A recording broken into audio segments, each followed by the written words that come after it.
Entrer.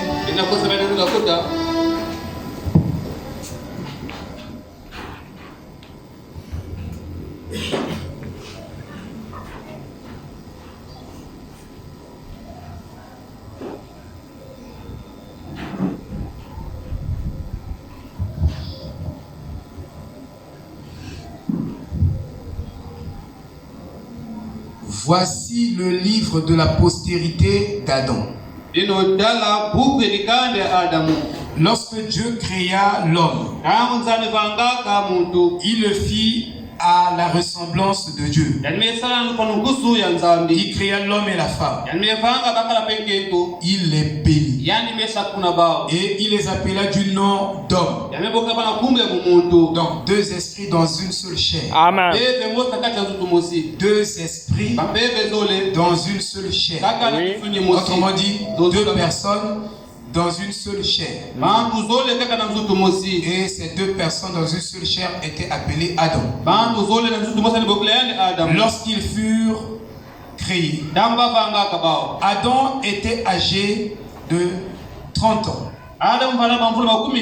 Engendra un fils à sa ressemblance, selon son image. Et il lui donna le nom de Seth.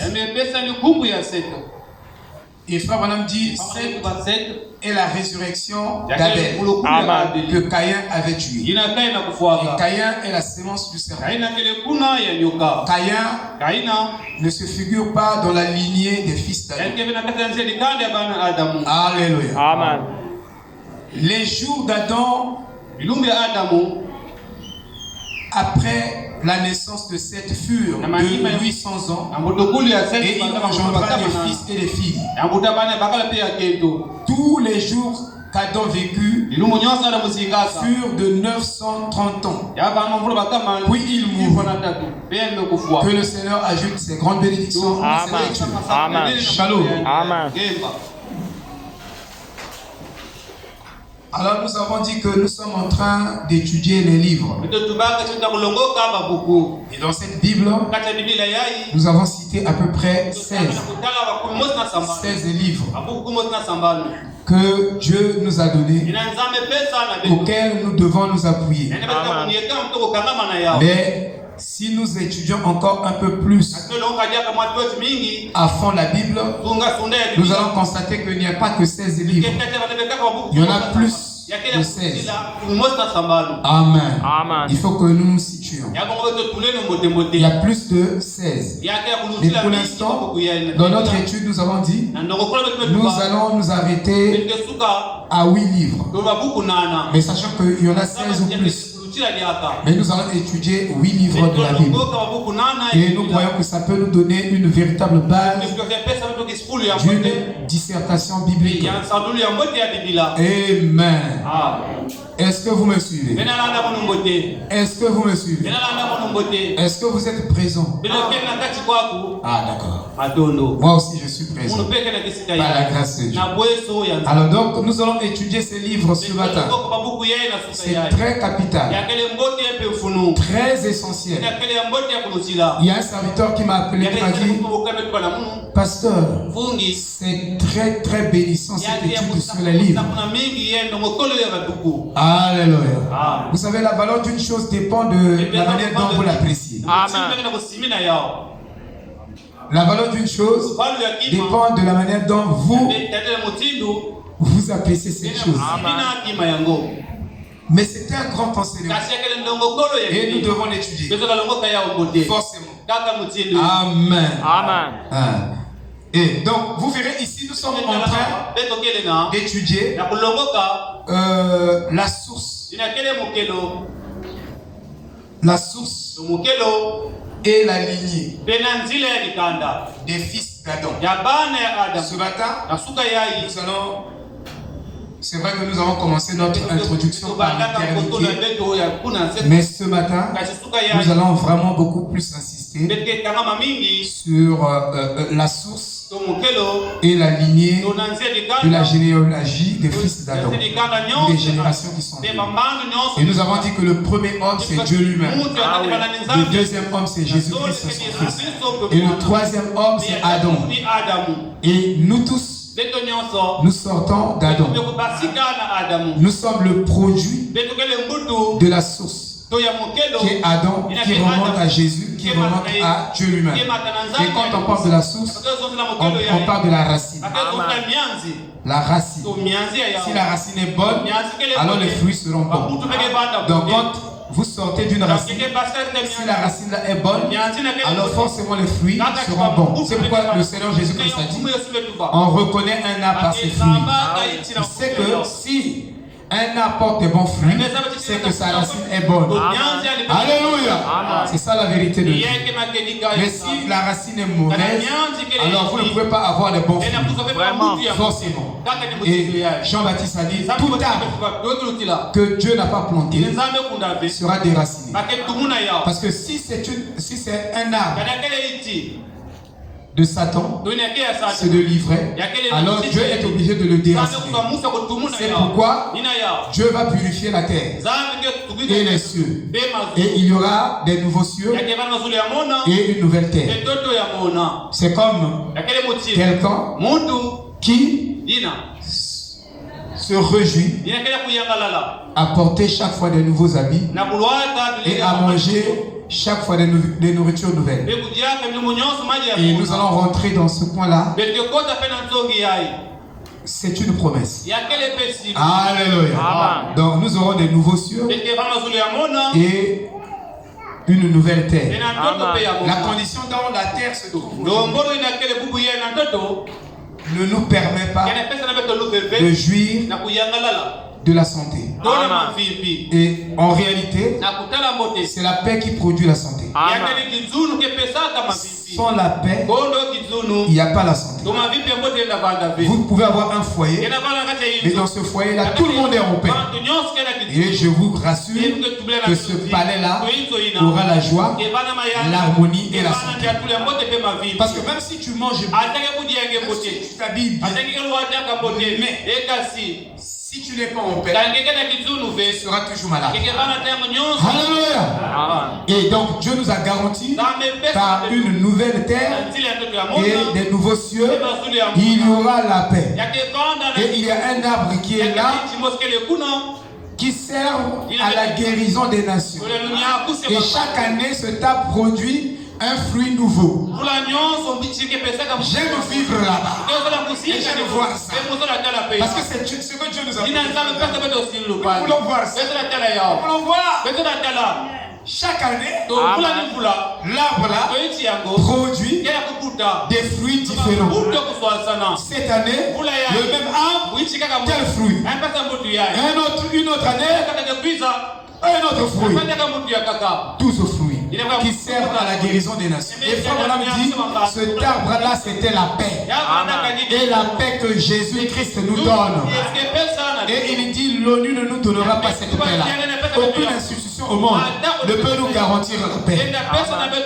La STN a failli. Toutes les institutions que nous pouvons citer, les Bretton Woods, les FMI, cela. Et Jésus a dit, je vous donne ma paix. Et la paix que je vous donne, ce n'est pas la paix que vous trouverez dans ce monde. Et ce matin, nous sommes en paix. Parce qu'en Christ, nos fardeaux sont sur Christ. Ne sommes plus sur nous. Nous sommes en Christ. Sortez de l'église. Entrez en esprit. Entrez en Christ. Alléluia. Traversez par la foi les 4 murs. Traverser les hommes, arriver devant le Seigneur. C'est notre prière. Nous sommes en train de dire que nous sommes en train de voir des enseignements vraiment puissants, mais dans la simplicité. Parce que Frère Branham dit, tout ce que Dieu fait est simple et humble et ça choque toujours. Donc Dieu n'est pas compliqué. La complication. complication. Mais il fait les choses dans la simplicité. C'est toi, Jardon, qui est devenu comme ça, avec une belle voiture, une belle maison. Mais comment Dieu a fait? Il n'y a pas de complication. Amen. Dieu est simple. Alléluia. Je l'ai cru, je l'ai pris au mot, et il a accompli sa parole. C'est tout ce que nous voulons. Amen. Amen. Oh, Dieu vivant. Merci Seigneur. Vous sentez bien vous? Amen. Moi aussi. Je me sens très bien. Parce que nous ne parlons pas de l'homme, d'un humain. Mais nous parlons de notre Créateur. Vous voyez, celui qui est le tout en tout. Vous voyez, quand on dit Dieu est le tout en tout, cela ne veut pas dire que Dieu est panthéiste. Non, cela ne signifie pas non plus. Amen. Dieu est tout en tout. Tout en tout. Ça signifie quoi? Il est suffisant. Il est souverain. Il se suffit à lui-même. Amen. Or, toi, tu ne te suffis pas à lui-même. Non. Tu auras besoin d'un médecin. Tu auras besoin d'un conseiller. Tu auras besoin de ceci. Mais lui, il n'a pas besoin d'un conseiller. S'il veut se conseiller, il se conseille lui-même. Un être comme ça, nous devons le craindre. Amen. Alléluia. Il n'a pas besoin de rendre compte. Mais toi, tu dois rendre compte à Dieu. Pas au pasteur. Pas au pasteur. Mais à Dieu. Dites Amen. Donc, tout ce que vous faites ici, le sacerdoce, ceci ou cela, vous rendrez compte à Dieu. Vous n'avez pas affaire ici à un homme. C'est Dieu qui est impliqué parce que nous récitons sa parole, nous disons que nous sommes des chrétiens, alors nous appliquons Dieu. C'est à lui que nous devons rendre compte. Si nous travaillons bien, il nous bénira. Si nous faisons bien, il nous bénira. Il dit, maudit soit celui qui fait l'œuvre de Dieu avec négligence. Ça c'est Dieu. Donc Dieu est appliqué ici. Qui peut dire Amen? Donc, cela ne veut pas dire que Dieu est panthéiste ou Dieu est monopoliste ou il est dictateur. Non, cela ne veut pas dire ça. On dit tout en tout, Dieu est égoïste. Non, cela ne veut pas dire ça. Mais cela veut dire seulement que Dieu est la source de la vie. Amen. Il est le tout en tout. Vous voyez? Alors, cela signifie être tout en tout. Signifie qu'il contient tout. Il est le tout en tout. Autrement dit, l'espace, le temps, n'ont pas fait Dieu.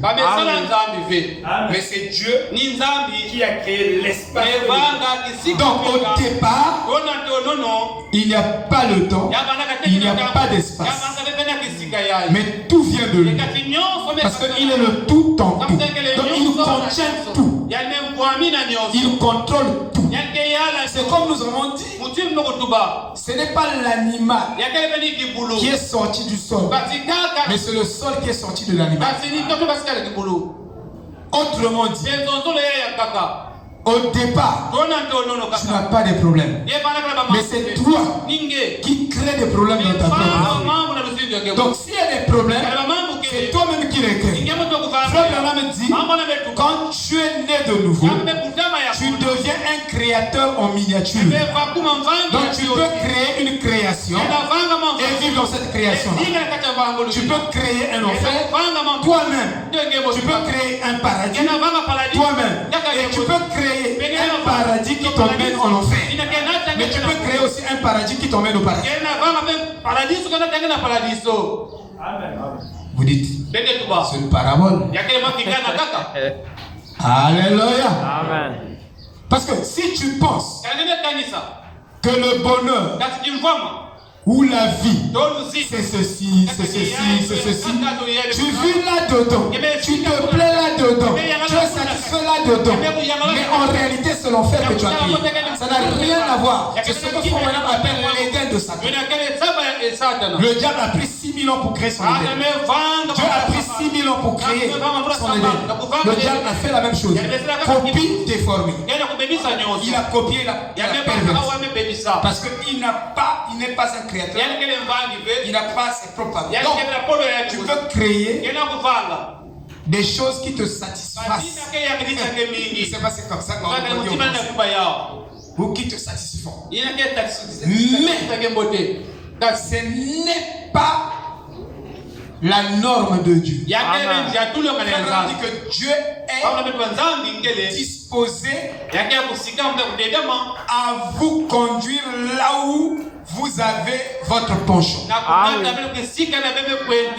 Si votre penchant, votre inclinaison, c'est que tu dois avoir ça, tu dois faire ça, que ce soit la parole ou pas, toi tu es incliné là, Dieu va t'aider à descendre là, à arriver là. Mais ne pense pas que quand tu es arrivé là, donc tu es dans la volonté de Dieu. Non, ça n'a rien à voir. Merci. Tu es dans la volonté permissive. Parce qu'il y a deux volontés en Dieu. Il y a le testament permissif et il y a la volonté parfaite. Mais moi je préfère prendre sa volonté parfaite qui est sa parole. Ce qu'il a dit, c'est ce que je fais. Amen. Il peut même vous bénir dans la volonté permissive. Mais à la fin, il va vous demander des intérêts. C'est ce qui est bizarre. Donc, quand on dit Dieu est le tout en tout, tout sort de lui, ça signifie seulement qu'il contient tout. Dans les cieux étaient en Dieu. La terre était en Dieu. Tout sort de lui. Il est Elohim. Elohim, celui qui est suffisant. Qui existe par lui-même. Le fort qui est lié par un seul. Elohim signifie le fort qui est lié par un seul. C'est ça la signification. Et son serment, c'est sa parole. Et sa parole est synchrone avec lui. Sa parole est synonyme. Et sa parole s'appelle le Logos. Et dans le Logos, il y a la partie visible. S'il n'y a pas la partie invisible, ce n'est pas un Logos. Donc tout ce qui n'est pas, ne contient pas le visible et le Logos. Et il y a des mots que nous utilisons. Dans ces mots-là, il n'y a aucune substance qui peut se reproduire. Donc c'est des mots vides, c'est des mots stériles et c'est des mots vains. Et c'est ce que la Bible dit. Quand tu pries, ne prononce pas des mots vains. Et nous sommes habitués, quand nous prions, nous prononçons des mots vains. Mais quand le mot est vain, Dieu n'écoute pas cette prière. Le mot pour avoir la partie invisible, ce mot-là doit contenir la substance. Or, ce qui contient la substance a pour origine Dieu lui-même, la vie éternelle. C'est pourquoi quand nous venons devant Dieu, quand nous prions, nous devons réciter la parole devant Dieu. Si nous ne récitons pas la parole à ce sujet que nous demandons, alors nous n'avons pas une substance dans notre prière. Donc nous prononçons des paroles vides. Et cela ne sera pas exaucé. Mais quand nous venons, puisque c'est écrit, c'est lui-même qui a dit, Frère Branham dit, prenez Dieu au mot. Prenez Dieu au mot comment? S'il a dit ceci, que si tu fais ça, moi je ferai ceci, je te prends au mot. Je fais ce que Dieu m'a demandé de faire, je remplis cette condition et le feu doit tomber. Parce que lui, il tient sa parole, il ne jouera pas. Alléluia. C'est ça la vérité. Donc, il est le tout en tout. Il contrôle tout. Donc, ne viens pas raconter à Dieu. Non, dans ton église ici, il y a des gens qui ne vivent pas la parole. Mais comment ça? C'est l'église des souillés. Ne va pas lui dire ça. Ça n'a pas de sens. Parce que l'affaire du salut, il n'a jamais associé un homme. Il n'a jamais demandé la permission, ni à Blaise, de s'ingérer dans ses histoires. Il dit occupez-vous de vos histoires. Amen. Si quelqu'un vit la parole et ne vit pas la parole, ça ne regarde pas le pasteur. Ça regarde Dieu lui-même. Parce que ce n'est pas le pasteur qui a créé les hommes. Et c'est pas au pasteur que ces hommes-là rendront compte à la fin. C'est à Dieu. Donc il est censé prendre soin de ses affaires. Savez-vous que vous ne pouvez pas prêcher la prédestination sans prêcher la pression. Vous ne pouvez pas prêcher la prédestination sans prêcher l'élection. Quand vous étudiez la pensée, quand vous donnez la parole, si vous divisez correctement la parole, vous remarquerez que cette parole va se reproduire dans les hommes. Pourquoi? Parce que la parole est la sémence de Dieu. Ce n'est pas la sémence d'un homme. Or, pour qu'il y ait reproduction, il faut qu'il y ait d'abord la sémence au départ et une division correcte de cette sémence. Parce que si la sémence ne se divise pas correctement, il n'y aura pas la multiplication de cette sémence et il n'y aura pas la reproduction de cette sémence. Il faut que cette sémence se divise correctement selon la pensée de Dieu, selon le plan de Dieu, selon le programme de Dieu. Une fois cette division est acquise, est accomplie, alors il y aura la multiplication. J'ai vu l'Odyssée de la vie. Quand le sperme entre dans l'ovule, l'ovule se ferme et ça forme un germe, un embryon. Et l'embryon là commence à se multiplier. Ça fait la division 2. Ça fait les deux là se divisent en deux, en 4. Mais si la division là ne se fait pas de façon naturelle, si ce processus là n'est pas respecté, enjambé, disloqué, alors à la fin vous n'aurez pas un bébé. Il faut que tout le processus soit respecté. C'est pourquoi quand on prêche la parole, bienvenue. Il faut venir voir le pasteur, on discute. D'abord c'est pour votre propre bien. Vous sauvez votre âme et vous sauvez les âmes des gens. Sinon, si vous divisez très mal la parole, si je prêche la prédestination sans souligner la pression, parce qu'il n'y a pas de pression. C'est pas la pression sur Dieu que Dieu a prédestiné. C'est clair. Et c'est pas la pression qu'il a émise. Alors donc si vous brisez les étapes et les processus, vous confondez, vous embrouillez tout, vous ne donnez pas la bonne compréhension. Or, tous les faux enseignements ont produit des fausses idées. Il faut un enseignement correct, biblique. Je dis bien biblique. Il faut montrer ça dans la Bible. Si tu n'es pas capable de montrer ce que Frère Branham a dit dans la Bible, assois-toi. Je te dis la vérité, va ne que sauver âme. Et tu dois être capable de le prendre de la Genèse et de le couvrir jusqu'à l'Apocalypse. Sinon, ce que tu fais, c'est de l'aventure. Tu attends le foule, puisque les gens sont naïfs, tu vas les drainer, mais tu n'as pas reproduit Christ. Non, il faut que ça soit la parole de bout en bout. Amen. Il faut que ça soit la Bible. Parce que ce prophète viendra, le prophète de la dernière pluie, il viendra s'aimer toute la sémence de la parole entière, de la Genèse à l'Apocalypse. Toute la sémence de la Bible entière. Il dit toute la sémence de la Bible entière. Un iota de la parole ôtée dans la Bible, c'est le royaume de Satan. Celui qui retranche un iota, on retranchera sa part. C'est tellement strict, c'est tellement sévère que notre approche de la parole doit être une approche d'humilité. Amen. Même moi qui dis ici, je dois être sûr que c'est le Saint-Esprit qui me conseille. Sinon je disloque, je place là où il ne faut pas placer. Je dis les choses qui ne sont pas correctes. Frère, il n'y aura pas la reproduction de la vie. Dieu m'en tiendrait pour rester ça. Voyez-vous, frère? Comprenez-vous, frère? Est-ce que vous comprenez, frère? Le problème est très sérieux. Je vous dis que c'est très sérieux. Alléluia. Amen. C'est comme quand je prends un mot Si je prends un mot, je dis par exemple contrat du mariage. Ce mot-là, contrat du mariage, c'est un concept. Je dis bien c'est un concept. C'est très juste. Chacun a une compréhension sur ce mot-là. C'est très juste. Il y a eu une famille dont les neveux, les nièces avaient une compréhension du contrat du mariage tel que si notre grande soeur ou notre maman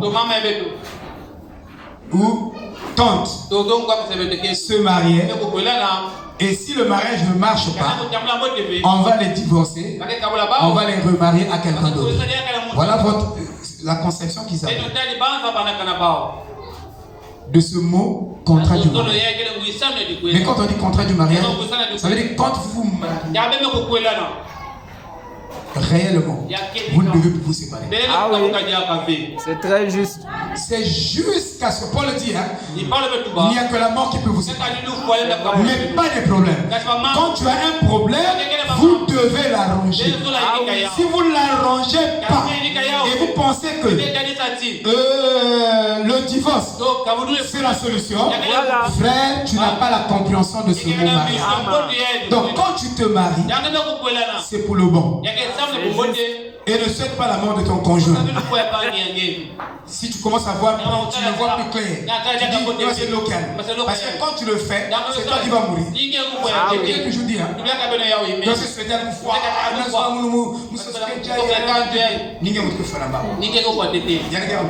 Il faut ôter ce mot-là. Peut-être que je m'étais trompé. Quelles sont les raisons qui font qu'on peut chasser une femme? Pourquoi? Tu as l'intention de chasser la femme? Je te réponds.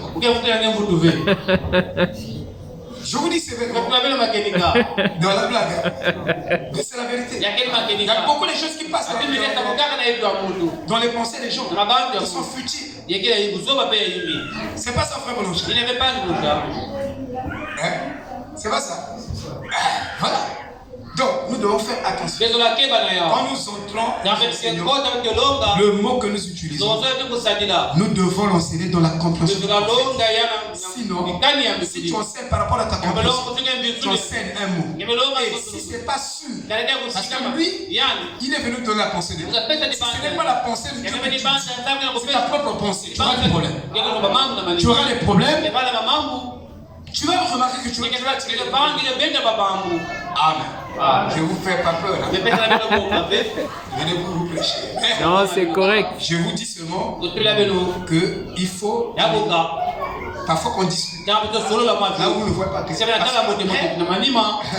le feu, il y aura un retour. Alléluia.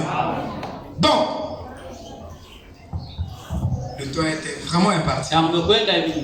Nous commençons à 10 heures. Bon, là, si je vous emmène déjà à 2h30, vous allez bailler. Je vais changer de position. Mais venez attendre. Hein, frère? Après, pas vous avez massif bailler. C'est pas ça, c'est fort. Mais venez quand même attendre. Ça va commencer à 10h30. Ça veut dire que je pouvais dire ce que je n'ai pas dormi.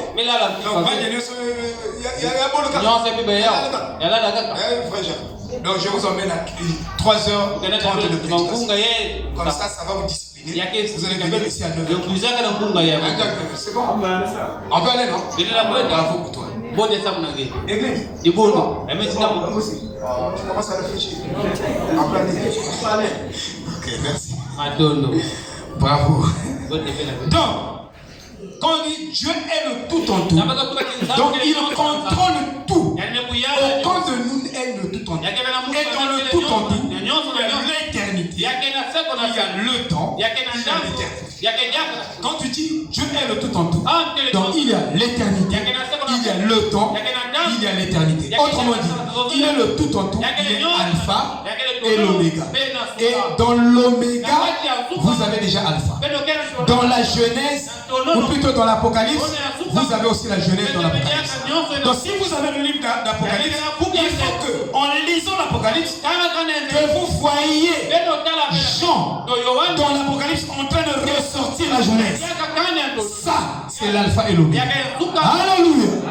Et les gens ont dit, Jean a mangé tellement de piments, tellement qu'il a gavé les piments la nuit, et il a eu des cauchemars. C'est pourquoi il a écrit toute l'Apocalypse. Non, ce n'était pas des cauchemars, c'était la révélation de Jésus-Christ. Qui peut dire amen?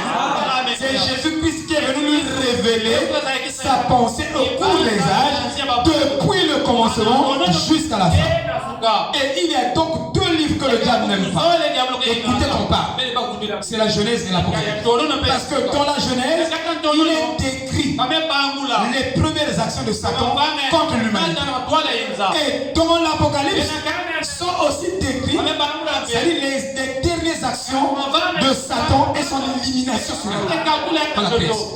Donc le diable n'aime pas la Genèse et l'Apocalypse. Et vous verrez que aujourd'hui, les communistes sont en train de prôner que ce sont les deux livres qui ne sont pas inspirés. Il faut ôter ça dans la Bible. Donc il y aura des Bibles qui n'auront pas la Genèse et l'Apocalypse. Et je vous dis, Frère Branham l'a prophétisé, ça est déjà en cours. Pour votre information. Amen. Alors nous allons voir la généalogie des fils d'Adam. Il faut que nous les voyons, que vous les regardez correctement et sévèrement même. Donc comme en Adam, la Bible dit, en Adam, tous meurent. Alors si tous meurent en Adam, le premier Adam a péché, mais le second Adam, qui est le dernier Adam, parce qu'il n'y a pas trois Adam. Branham n'est pas le troisième Adam. Dites amen. Dites amen. Branham n'a jamais dit que je suis le troisième Adam, bien que Dieu l'appelait Adam. Adam. Où es-tu? Mais le premier Adam. La Bible dit par Paul, il n'y a que le premier et le deuxième Adam, c'est Christ et Jésus-Christ. Et il est le dernier. Quand on dit qu'il est le dernier, vous n'avez plus à ajouter une preuve là. Bon, c'est le dernier. Et en clos. C'est-à-dire, mais c'est très simple. Dès que vous arrivez, vous citez le dernier là, vous n'avez plus à ajouter quelque chose. Si vous ajoutez, c'est le diable. Amen. C'est correct. Alléluia. Alors, tous, nous vivons par Adam. Tous, nous mourrons par Adam. Et en Christ, qui est le dernier Adam, tous nous vivons. Amen. Et nous vivons pour toujours. Donc en Christ, nous ne mourrons plus. Mais en Adam, nous sommes morts. Alléluia. Parce que Christ n'a jamais péché. Alors, même en Christ, nous revivrons tous à la vie. Est-ce que, si vous êtes en Christ, vous pouvez blasphémer? C'est la question. Puisque en Adam, nous mourrons. Mais en Christ, nous vivrons. Alors, est-ce que nous pouvons dire que la postérité d'Adam, ceux qui sont sortis d'Adam, la lignée d'Adam, ce sont des blasphémateurs? Non. La lignée d'Adam, vous ne trouvez aucun blasphémateur. Donc, si tu es un fils d'Adam, tu ne blasphémeras jamais contre le Saint-Esprit. Et ça, c'est une garantie. Acclamons le Seigneur.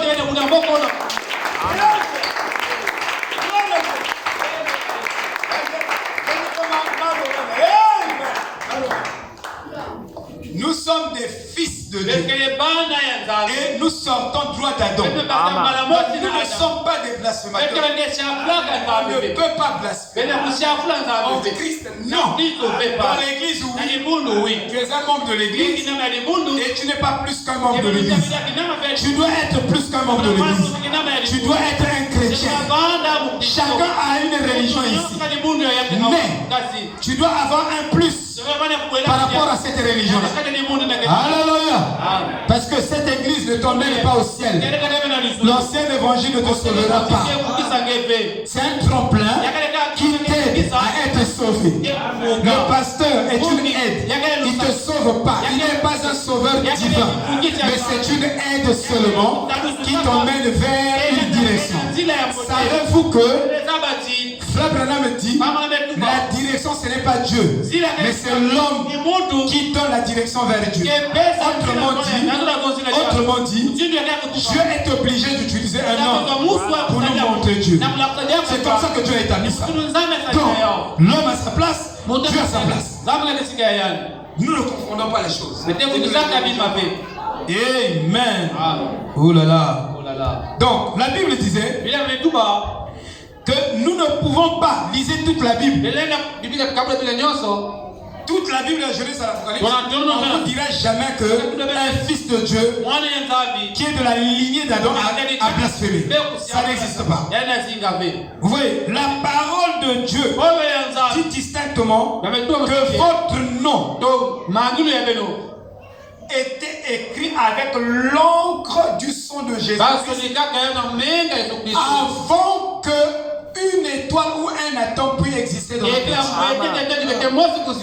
Donc avant que quelque chose, la création ne commence, Dieu a pris son doigt, il a immolé l'agneau dans sa pensée. Il a écrit ton nom dans le livre de vie de l'agneau. Et ce livre de vie de l'agneau, c'est ce même livre que l'ange d'Apocalypse 10 avec qu'on appelle le livre de la rédemption. Et dans ce livre de la rédemption, il n'y a que dans ce livre-là, il n'y a que des noms et des noms et des noms et des noms. Vous ne trouverez jamais rien là en dehors des noms. Donc ici, Sylvain, ici, Moussi, ici, Tanguy. Vous voyez, il n'y a que des noms dans ce livre de vie de l'agneau. Et Frère Branham dit, ce livre de vie de l'agneau est devenu le livre de vie. Il dit les deux livres, c'est le même livre. Il dit toutes les dénominations sont embrouillées sur les deux livres. L'union invisible, je vais dire. Est-ce que vous aimez la parole? Amen. Je vous dis, j'aime la parole. Et vous devez l'aimer. Parce que c'est elle qui nous a créés. Dans l'union invisible, au paragraphe 304. Voici vos deux livres. L'un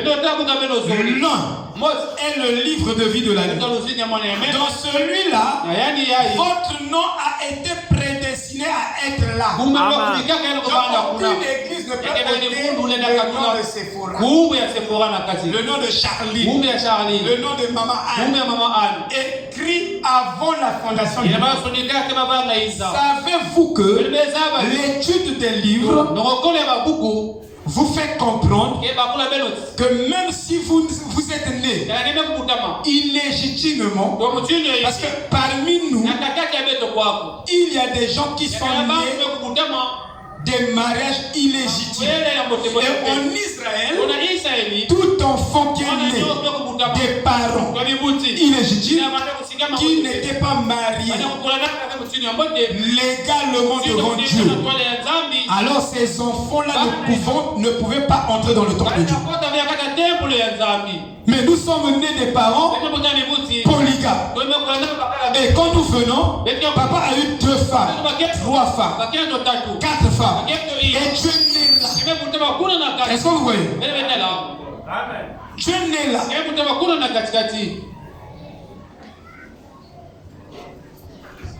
Alors, tu es né d'une naissance illégitime. En Israël, tu n'avais pas le droit de participer participer au culte. Tu ne devais pas venir ici. Mais la généalogie des fils d'Adam nous dit que la filiation de Dieu n'est pas basée sur la chair, mais c'est basé sur la prédestination. Donc, même si tu es sorti des parents impudiques, illégitimes, mais comme Dieu a écrit ton nom dans le livre de vie, alors quand tu descends ici, ce n'est plus la chair qui compte. Dieu va te chercher dans ta famille. Il va te chercher dans ta famille. Il va te chercher. Alléluia.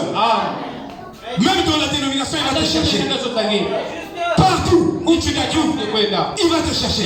Même dans l'église catholique, partout, il doit te révéler, il doit te manifester, il doit te glorifier. Alléluia. Malgré que tu es né de parents. Et c'est tellement merveilleux de comprendre ces choses. Un homme générique. De comprendre que même si je suis né des parents illégitimes, mais je suis un fils de Dieu. Parce que si c'était la loi lévitique avec Moïse, tu ne rentrerais pas. Il faut 4 générations. Dans les péchés sexuels, suivre les enfants.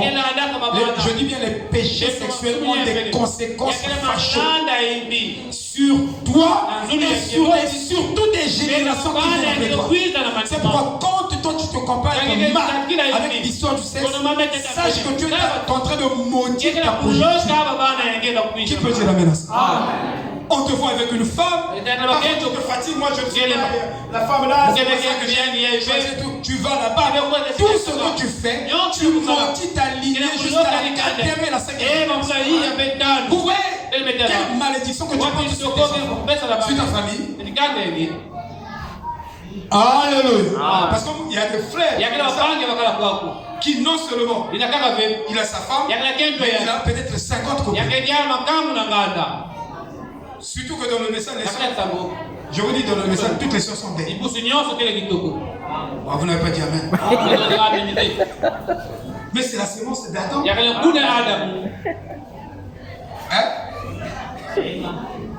Alléluia. Je vous ai dit que Marie c'est la vraie Ève. Et qu'elle est sortie des enfants en dehors de Christ. Jésus, tous les enfants de Marie étaient la sémence de Dieu. Et savez-vous que toute la sémence de David est la sémence de Dieu? Lisez vos toute la sémence de David. Alors, c'est terrible là. C'est cette Bible-là. Écoutez, il dit, voici deux livres.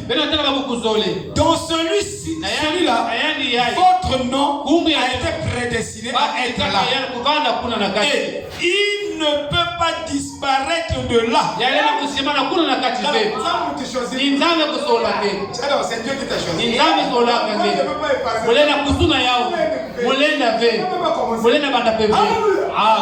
restera là jusqu'à la fin. Vous voyez, ça ne va pas disparaître. Il n'y a absolument aucun moyen de noter de là. Vous voyez, parce qu'il a été prédestiné à y être là. Ce n'est pas au Dieu puissant.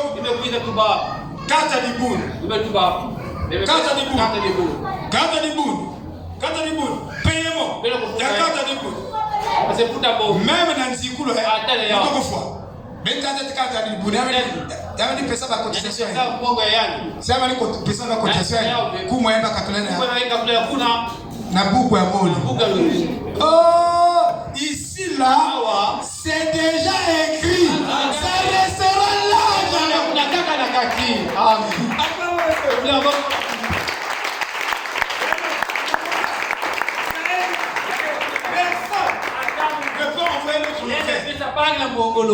Ah oui. Moi je ne peux pas t'envoyer. Moi je peux faire. C'est zéro. Moi je peux continuer par ça, c'est toi qui le trouves. Mon nom est déjà écrit là. Personne ne va l'ôter. Amen. Il dit, mais dans le livre de vie, tout court, il peut être ôté de là n'importe quand. Ouais. si vous ne vous repentez pas, de toute manière, il en est ôté. Parce que vous allez passer en jugement. Suivez bien. C'est pourquoi l'enseignement est capital. C'est quand vous arrêtez là.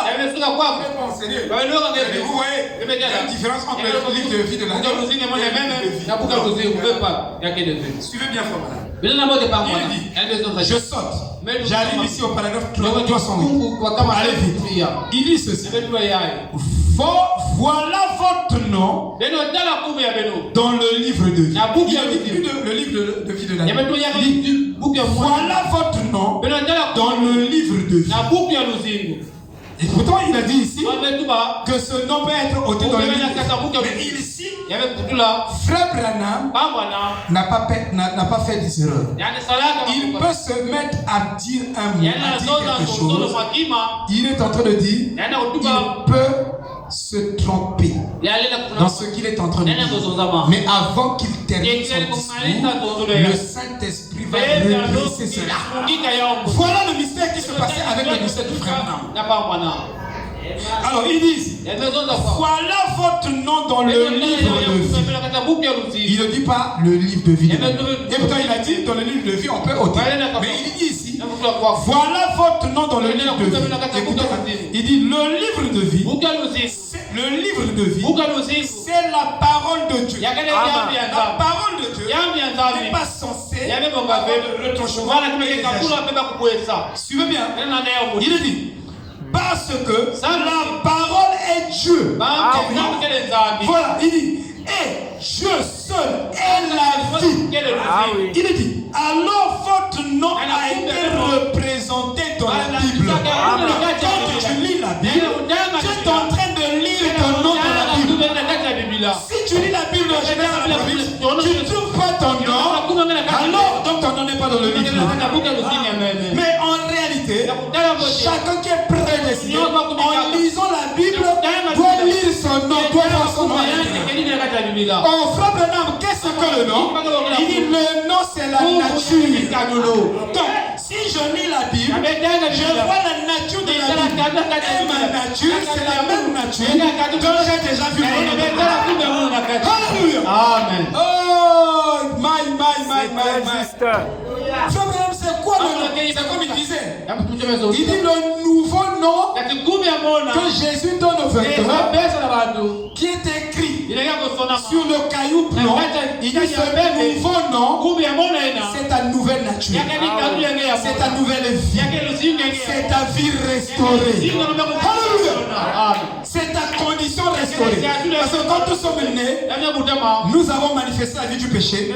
Parce que nous étions nés dans la condition du péché. Mais une fois nés de nouveau, alors la nouvelle naissance brise les liens des conditions.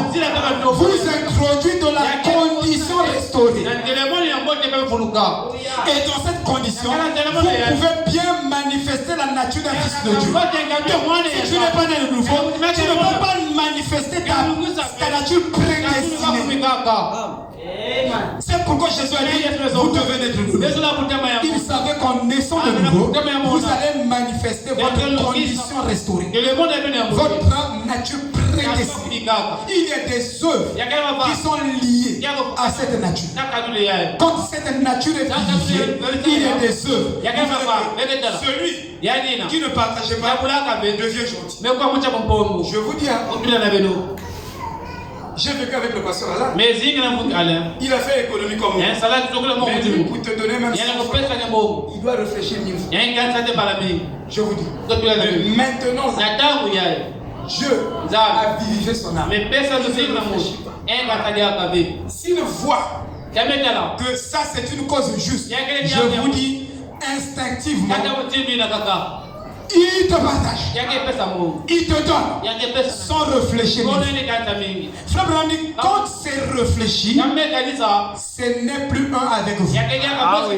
Il dit, la vie chrétienne est une vie naturelle.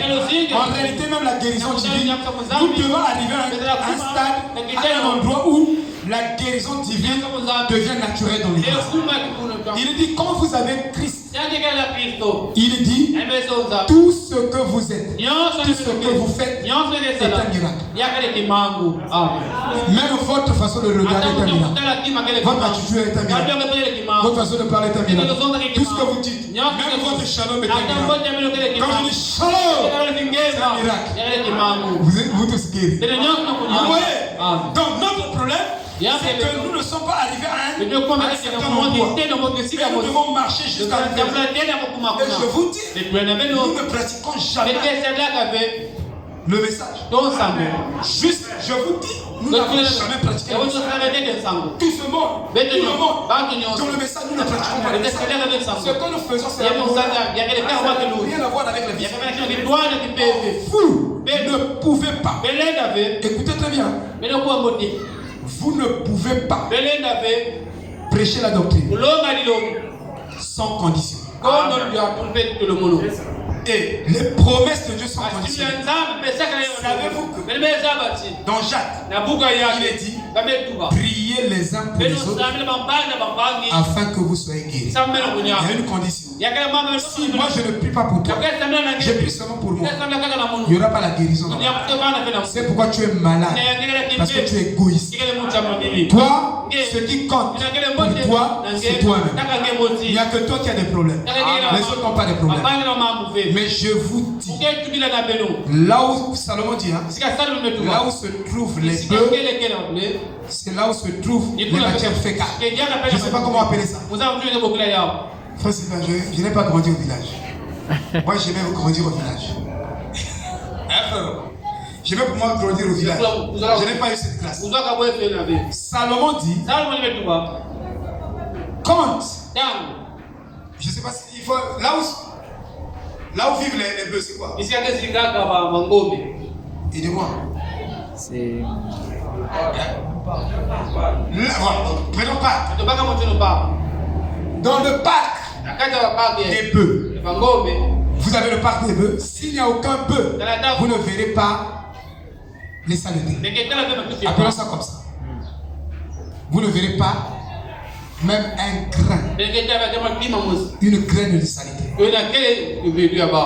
Mais là où il y a deux bœufs, vous verrez peut-être beaucoup de saleté. Allez m'aider. Toi, tu vas grandir au village, mon frère. Il faut aider ton pasteur. Je ne connais rien. Vous voyez? Hein? Deux bœufs. Vous verrez un peu de saleté dans ce parc. Et si vous prenez ce parc-là, vous comparez avec l'autre parc qui a 1000 bœufs, vous verrez beaucoup de saleté. C'est Salomon qui nous explique. Dans Proverbe 14, il dit, Salomon a dit, là où il y a peu de gens, il y a peu de problèmes. Mais quand il y a une autre multitude, vous aurez beaucoup de problèmes. C'est pourquoi que notre bonté fraternelle nous amène à préférer l'autre que soi-même. Si vous n'arrivez pas là, vous parlerez de l'amour. Tu es un théoricien de l'Antiquité. Donc c'est depuis là-bas que tu as commencé tes théories. Et tu es passé par le temps médiéval. Un gros théoricien. Tu es arrivé au temps contemporain, moderne, théoricien de l'amour.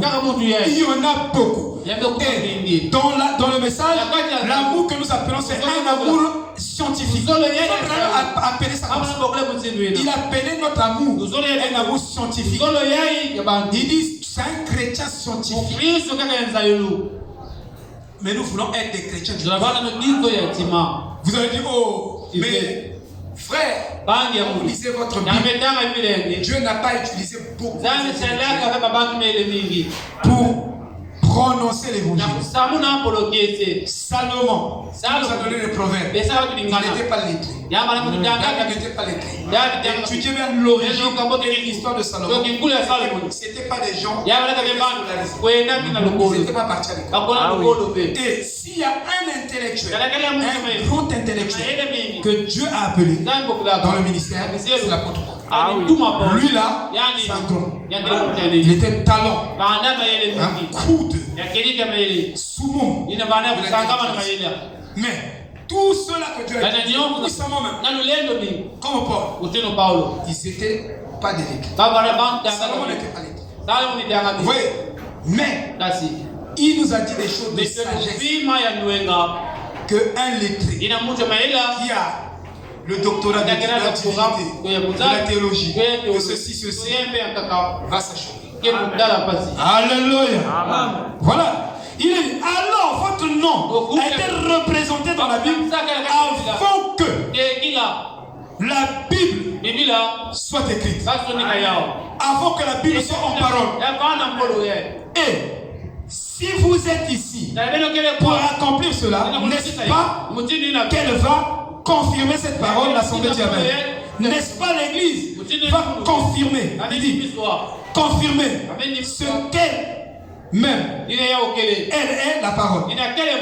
N'est-ce pas que Malachie 4 et toutes ces autres choses vont se confirmer parfaitement et montrer que c'est bien de cela qu'il s'agissait. L'Église dit Amen. Vous voyez? Donc, quand vous ne lisez pas avec un esprit de prière, vous allez manquer de voir le vie de l'agneau. C'est le même livre. Parce que Frère Madame ici, il est mélangé. Donc, là où il ne sait pas, vous devez le séparer. Et là où il le mélange, vous devez le mélanger. Mais le livre de vie de l'agneau est devenu le livre de vie. Vous devez le liquider. Donc, ici, frère, le livre de vie de l'agneau, il n'y a que dans ce livre-là les noms. Et ces noms n'ont pas été écrits par l'Église. Ce nom n'a pas été écrit par un pasteur. Mais ce nom a été écrit par Dieu lui-même. Comme on a donc tous meurt, de même en Christ, tous devraient être rendus vivants. Selon 1 Corinthiens 15, verset 22. Tous en Christ devraient être vivants. Qui peut dire Amen? Savez-vous que le péché amène la mort? Amen. Mais la parole de Dieu, ça amène la joie, la paix. Alléluia. Amen. Rien que par la joie, il déclenche la propre vie. Parce que la Bible dit, la joie du Seigneur est ma force. Savez-vous que le fait de témoigner de la vérité vous rend fécond? C'est-à-dire restaure votre vie. Le fait de témoigner de la vérité augmente ma foi, augmente ma force, augmente mon intelligence, augmente ma foi. Alléluia. Donc vous devez témoigner la vérité. Il dit, il n'y a aucun moyen qu'un enfant d'Adam blasphème contre le Saint-Esprit. Vous le savez. Lisez toute la Bible. Vous ne verrez pas un enfant d'Adam qui a blasphémé à cause du temps. Je vais lire quelque chose. Sinon, j'avais beaucoup. Donc,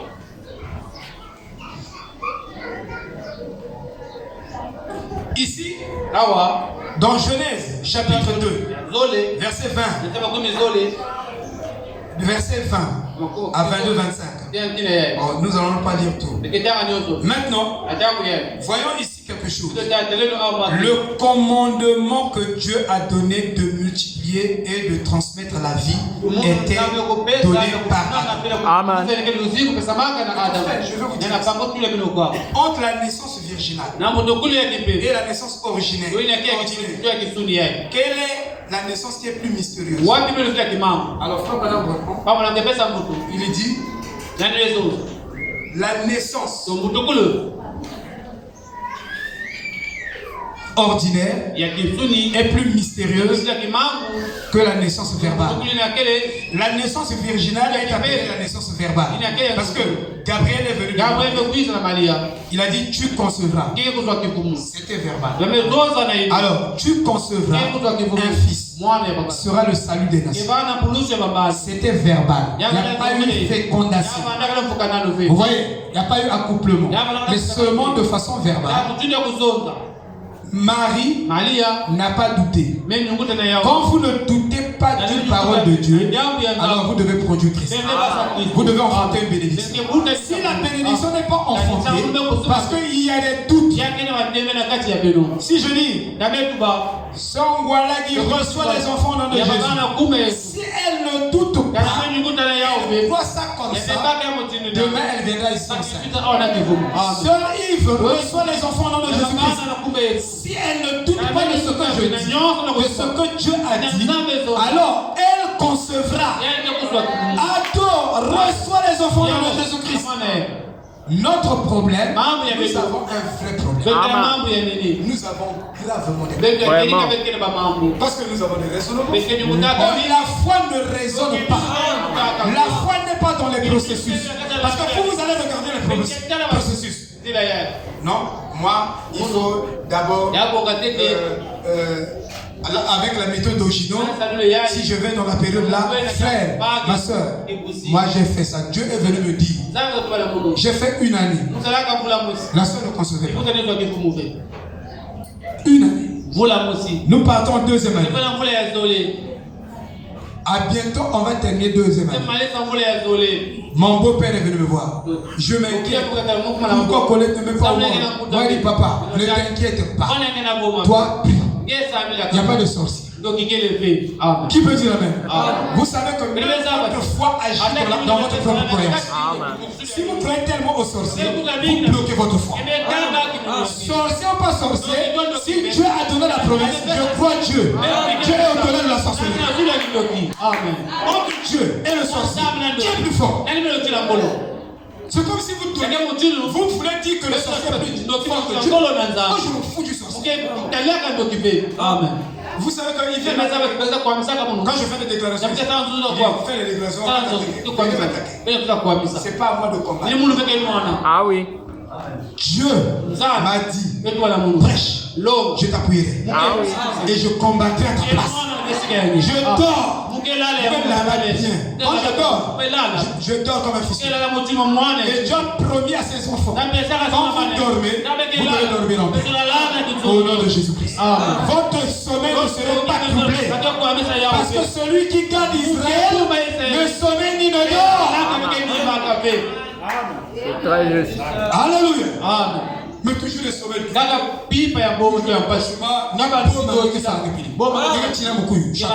Donc quand tu marches, si tu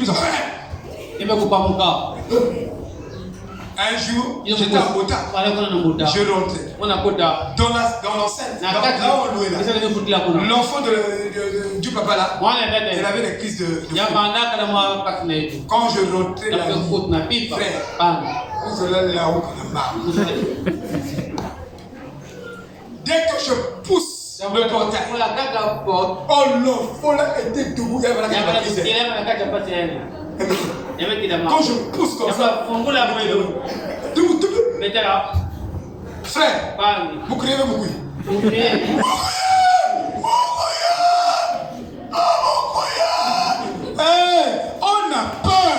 a peur. Dieu doit lever la peur de notre foi. Une opération chirurgicale. Mais Dieu a dit, celui qui garde Israël ne sommeille ni ne dort. Non, nous faisons le Dieu menteur. Il a dit, l'ange de l'Éternel campe autour de celui qui le craint. Vous tu n'as pas la crainte de Dieu. Si tu as la crainte de Dieu, ne crains rien. Frère, je suis rentré. Ma soupe, t'es là-bas. Vous savez, la peur fait fuir même la foi. Frère. Beaucoup, même pas pasteur là même. Là, j'étais avec le pasteur. Pasteur qui a crié beaucoup, il m'a dit. Ma femme était dans la maison. Elle est sortie toute vitesse. Chérie, beaucoup y a bien. Beaucoup y a bien. Alléluia. Frère, de la même façon que nous avons dit, ce monde est comme ce petit garçon qui marche la nuit dans les cimetières avec la lampe allumée, mais qui a peur des Nikuyu dans les cimetières. Il est en train de traverser traverser le cimetière, il dit ce monde-là est comme ça. Et comme ce petit garçon qui marche la nuit dans les cimetières avec sa lampe allumée, mais quand il marche, qui fait ça? Mais dans le côté de la Boïda, il y a beaucoup de cimetières. Ah frère, c'est la peur. On a peur de prendre Dieu. Et peut-être que quand je prends la parole au mot, peut-être que ça s'accomplit. Si ça s'accomplit, seul qui a un devient un gars. Mais toi, crois Dieu. Ton frère, c'est Dieu. Marche avec le Seigneur. Mais non, depuis qu'on va dans les affaires, on laisse la message. Nous, on n'est pas dans le message. Mais nous, on fait, ça marche. Je dis, pour moi aussi, ça marche au nom de Jésus. Voilà la vérité. Mais quelqu'un ici, bon, pour moi, mais si, pour moi, si Dieu veut, si Dieu veut, il n'y a pas de si. Si Dieu a dit, je te bénirai. Il n'y a pas de si, il n'a pas dit, si je te bénirai. Oh, Seigneur Dieu. Viens au secours de notre vie. Amen. Voyez-vous, frère? Dieu a donné le commandement que vous devez vous multiplier. Et la naissance ordinaire est plus mystérieuse que la naissance de Jésus. Je vais vous expliquer ça le dimanche. Vous allez voir. Et quand Dieu dit multiplier, il dit multiplier. Je vous ai dit, pour se multiplier, il faut la semence. Et cette semence doit se diviser. Et se multiplier et se reproduire. Donc Dieu nous a placés ici pour que nous nous reproduisons. Maintenant, je vais dire quelque chose. J'ai beaucoup de choses qui me viennent à la fin. Donc je dois me contenir. Sinon je vais dire beaucoup de choses. Je peux même vous embrouiller. Il y a une pression, une grande tension. Et le Seigneur doit me donner suffisamment. Amen. Amen. C'est vraiment terrible. Alors, il dit, multipliez-vous. Selon Genèse 2. Il dit, multipliez-vous. Et il a donné à Adam donc se multiplier est un commandement. Moi quand je vais à Dieu, c'est un commandement. Moi j'ai besoin que la sémence, ma sémence se multiplie. C'est ce que tu as dit. Amen. Donc je te prends.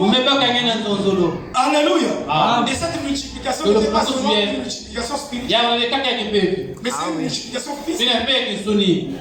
Et dans la noble multiplication, vous verrez que c'est Judas qui dit à son fils, prends la femme de ton frère, donne-la une postérité pour ton frère. Nous devons comprendre la parole. Je vais vous lire cette écriture. Ah oui. Parce que je sens qu'il faut que je. Maintenant, regarde, je vais vous lire ça. Pour vous montrer que la naissance ordinaire, puisque nous parlons de la généalogie des fils. Et cette généalogie va nous faire sur la terre. Il y a des générations. Il y a des seules sémences qui va se multiplier. Mais c'est la sémence par la généalogie. La filiation ne concerne ça concerne la prédestination. Autrement dit, au ciel là-bas, nous sommes même famille, même père, même mère. Mais quand nous venons ici, d'un côté, il y a la semence du serpent, de l'autre côté, il y a la semence de Dieu qui transite au travers de l'Adam, et la semence du serpent qui vient. Et le canal, c'est qui les remet sur la terre. C'est Ève. Ah oui. Ah frère. Et j'aime vraiment cette parole. Donc la multiplication, la naissance ordinaire est vraiment mystérieuse. Plus mystérieuse que la naissance. Vous lirez ça dans Genèse 38. Même à la maison. Vous verrez ce qu'elles disent. Et les paroles qui sont dites. On ne fait pas attention. On lit avec le journal. Mais si on lisait la Bible, il faut sacrifier. Frère, on va prendre un chapitre. Je voulais dire pour la Genèse. Vous allez étudier la Genèse 6 ans. Frère, voilà on a étudié la Genèse. Voyez-moi, quand nous lisons la Genèse, on massacre ça. Parce que nous écoutons les bandes. Tu massacres, j'écoute la bande là, j'écoute la bande là. C'est comme ça. On médite, on réfléchit. Hein? On se déplace comme les sauts. Et c'est compliqué. Il faut la grâce. Sinon, tu restes au sol. Regarde. Judas prie pour son premier fils, et son premier-né, une femme nommée Tamar. Premier-né de Judas, était méchant aux yeux de l'Éternel. Et l'Éternel le fit mourir. Et quand il meurt, il laisse une femme. Mais il ne laisse pas une postérité. Vous voyez, il laisse une femme sans postérité. Alors Judas dit à Onon, Onon aussi son fils, va vers la femme de ton frère. Prends-la comme beau-frère et suscite une postérité à ton frère. Non pas une postérité pour toi, mais l'enfant là qui naît, tu lui donnes le nom de ton frère. Ça dit que il n'y a que postérité, il y a que moi, il y a moi là. Ça dit mon mais en jeté. Comme Mboussi ici, quand je méditais, j'ai pris l'exemple de Mboussi. J'ai dit, je vais dire ça à l'église. J'ai dit, Mboussi, je meurs. Mboussi prend la sœur Colette pour perpétuer la sémence de son frère. Est-ce que c'est possible? Mais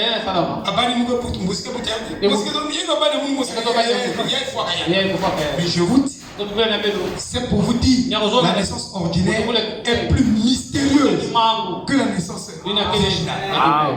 Parce que Mboussi et moi, nous sortons de la même source, qui est Papa Coco et ma vie. Et donc le patrimoine génétique de Papa Coco est partagé entre moi et donc, il y a dans Mboussi une partie du patrimoine génétique que le Papa Coco m'a donné retrouve dans Mboussi. Bien. Donc, cette partie génétique là, donc, ma bagne caractère à moi. Il y a nature à moi. Si vous voyez Péniel, quand je vois Péniel, je vois Charles. Ça dit que je vois les clés. C'est faux, c'est juste. Vous voyez, donc, Mboussi a suscité une séance. Mboussi. Vous voyez, donc, je vous dis que c'est mystérieux. Donc, la soeur est là. Bon, je prends les sœurs. Vous vivez tranquille. Mboussi est là, où Yalbé. Donc, Yalbé va accoucher des enfants. Bakel ressemblait plus à nous que Naïra. Vous avez dans les familles comme ça. Moi, la bienvenue. C'est comme si Étienne marche avec ses, on va dire, sans doute. Ça, c'est le fils à Dieu. C'est comme ça. C'est correct. Et je vais vous expliquer ça dans le détail. Puisque nous parlons de la généalogie, nous sommes obligés de parler de